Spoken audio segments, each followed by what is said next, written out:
hapon, 5:39. Maglipod dito po sa top corner Libertad. Ito po mga kaibigan ang sitwasyon sa traffic.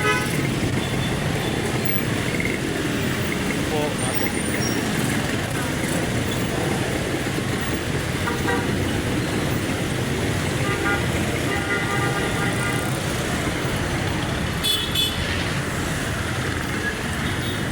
Taft Avenue Corner, ER Nais Avenue. Yung Libertad pala dati.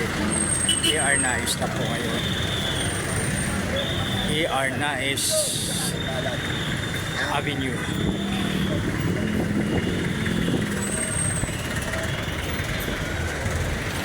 Ito po ito sa Pasay City Mall and Public Market.